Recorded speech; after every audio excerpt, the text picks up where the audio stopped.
अस्सलामुअलैकुम। दरूद सलाम रसूलुल्लाह सल्लल्लाहु अलैहि वसल्लम और उनके अहल पर। लाइव शो में नदीम अफजल चंद गुस्सा हो गया। इमरान खान को बुराई का जड़ समझने पर टॉक शो मैदानी जंग में बदल गया। चंद साहब ने आजमा बुखारी को ऐसा सबक सिखाया कि वो ताहयात याद रखेगा। नदीम मलिक को माहौल ठंडा करने के लिए ब्रेक लेना पड़ा। आइए इस इंटरेस्टिंग वीडियो को देखिए, फिर बात करते हैं। ये पीटीआई से बल्ले का निशान भी लिया, पार्लियामान से भी बाहर कर दिया। हम 50 सालों से एक ही चीज़ कर रहे हैं, पाकिस्तान को कमज़ोर भी कर लिया है, 2 लख्त भी कर लिया है। अभी तक हमें समझ नहीं आई, अक्ल नहीं आई कि पाकिस्तान को मेरे ख्याल में पॉलिटिकल क्लास को, और इस वक्त तो जो हुकूमत में पार्टी है, सबसे बड़ी जिम्मेदारी तो उसकी बनती है कि जिस चीज़ों को वो खुद भुगत चुकी है, जिन क्राइसिस को, जिन विक्टिमाइजेशन को, जिन चीज़ों को, रियासती हथकंडों को, अदालती हथकंडों को वो खुद भुगत चुकी है, उससे तो कम से कम इज्तनाब करें। इज्तनाब सबको ही करना चाहिए, उससे कुछ सीखें तो सही। सारी चीज़ें मैं समझता हूँ ड्राइविंग सीट पे जो जमात होती है उसकी जिम्मेदारी ज़्यादा होती है।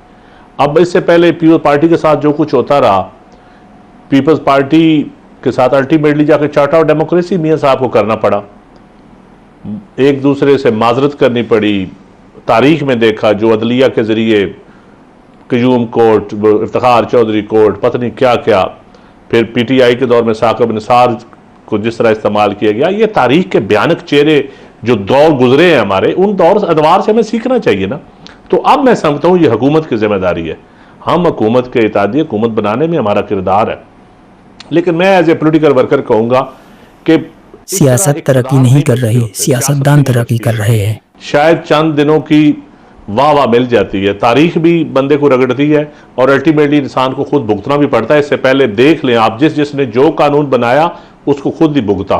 चंद साहब, ना इससे सियासत बचेगी ना इससे जमहूरियत बचेगी। ये सियासत तो अब देखिए, आप पाकिस्तान में सियासत दिन ब दिन जवाल पजीरी का शिकार हो रही है ना। कौन सा सियासत तरक्की कर रही है? अब मैं समझता हूँ गाली गलौज की इसको पीटीआई के लोग, सलमान अकरम राजा साहब जैसे लोग बैठे हुए हैं, उनको भी देखना चाहिए कि वो अपनी जमात को समझाना चाहिए उनको भी। और ये मैं समझता हूँ बड़े नाजुक दौर से है। अवाम का ये जमातों पे पाबंदियां लगाना या ये इंक्वायरियां करना, यकीन करें अवाम का ये मुतालबा ही नहीं है। अवाम तो टैक्स से मर रहे हैं, भूख से मर रहे हैं, महंगी बिजली से मर रहे हैं। अवाम के तो बच्चे को एजुकेशन नहीं मिल रही। सरकारी स्कूलों का तो हाल कोई नहीं। गरीब अमीर आदमी जो साहिब हैसियत लोग हैं वो प्राइवेट स्कूलों में चले जाते हैं, और प्राइवेट स्कूल एक अलहदा डकैती इस मुल्क के साथ हो रही। जो सरकारी स्कूल हैं उनकी हालत देख लें आप।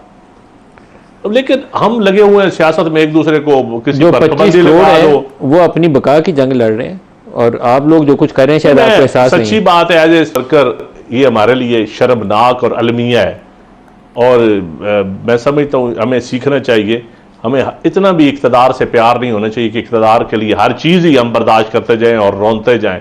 इतना भी इक़्तिदार से प्यार नहीं होना चाहिए। नदीम अफजल चंद साहब ने हुकूमत के इत्तेहादी होने के बावजूद बिल्कुल सच्चे बाती की है, जिस पर हम नदीम अफजल चंद साहब को सलाम पेश करते हैं। कहाँ मतलब पीपल्स पार्टी और पीपल्स पार्टी के लोगों की जमहूरी जद्दोजहद, और कहाँ उसको इमरान खान और उसकी फाशिस्ट जमात के साथ जो है वो कंपैरिजन कर दिया। मुझे ये बताइए, भुट्टो शहीद चढ़ गए ना फांसी, और क्या भुट्टो शहीद के फांसी चढ़ने के बाद 9 मई हुआ, क्या पीपल्स पार्टी ने जो है वो कोड़े अपनी उस पर खाए या वो कहीं पे चढ़ दौड़े थे जाके? तो मुझे तो ये समझ ही नहीं आई ये क्या कंपैरिजन है। देखिए, बिल्कुल करें, फिर कंपैरिजन फेयर होना चाहिए। पॉलिटिकल पार्टीज की अगर बात करनी है तो फिर कंपैरिजन भी फेयर करना चाहिए। मुझे ये बताइए, जो सियासत इमरान खान 2014 से कर रहा है कंटेनर पे चढ़ के, जो है वो थानों पे हमले भी जायज़ हैं, इस्मतुल्लाह जुनेजो को ईंटें मारनी भी जायज़ है, पीटीवी पे जो है वो या कब्जा जो है वो फौज किया करती थी, मार्शल लॉ के दौर में या कब्जा किया था इमरान खान ने। और जो पार्लियामेंट के ऊपर चढ़ दौड़ी थी, या पहले आमिर जो है वो चढ़ दौड़ते थे, या चढ़ दौड़ी पीटीआई।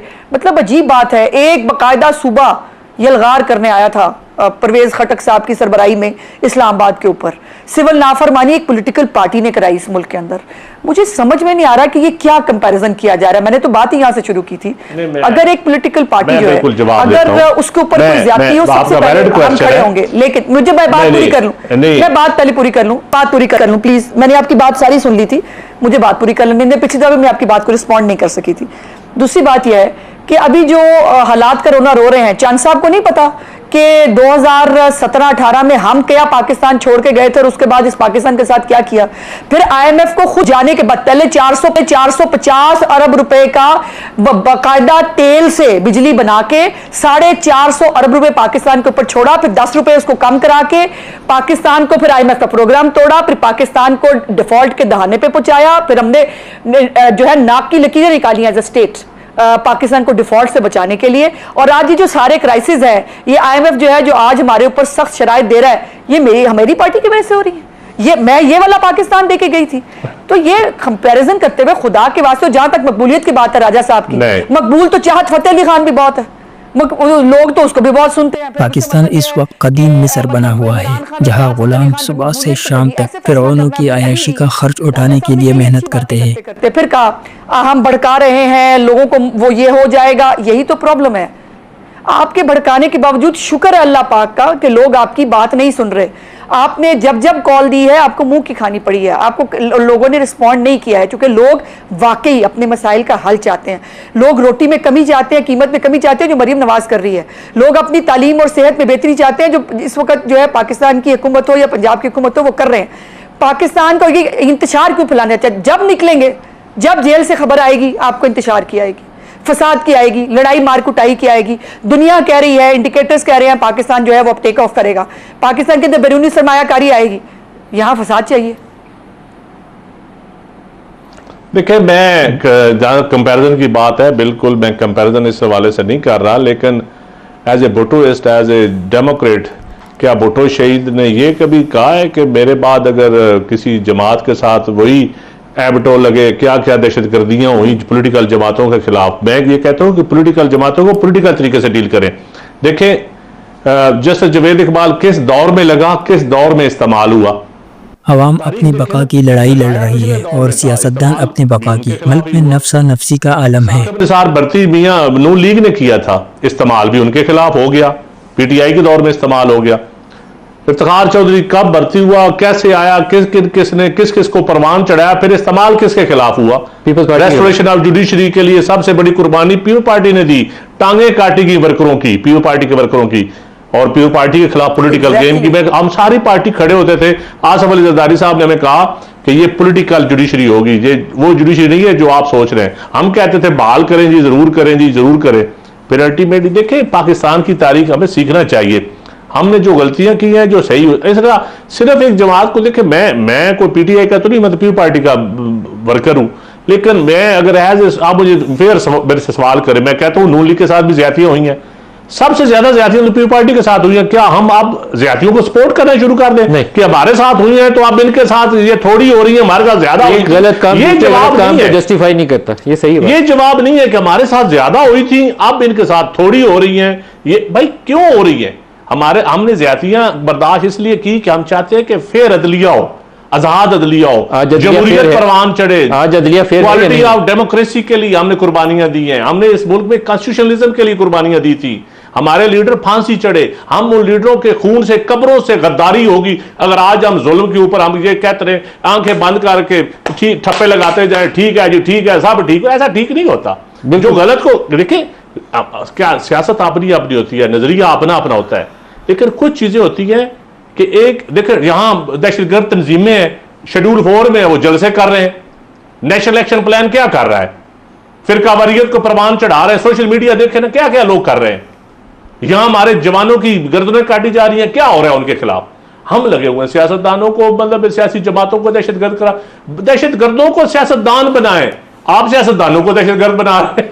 ब्रेक ले लें हमारे साथ। नदीम अफजल चंद साहब, आपकी सोच और नजरिया बिल्कुल तहरीक इंसाफ के साथ मिलता जुलता है। आपका मिजाज किसी दूसरी पार्टी को इस वक्त सूट नहीं करता। आप हक और सच के आहें और कानून की हुक्मरानी की बातें करते हैं, तालीम की बात करते हैं, सेहत की बात करते हैं, किसानों और मजदूरों की बात करते हैं। चंद साहब, इसलिए आप सच बोलने की हिम्मत करते हैं। अल्लाह ताला आपको सदा खुश और सलामत रखिए। रही बात पाकिस्तानी सियासत की, तो इसमें कोई तब्दीली का उम्मीद नहीं रख सकते, खासकर इस वक्त।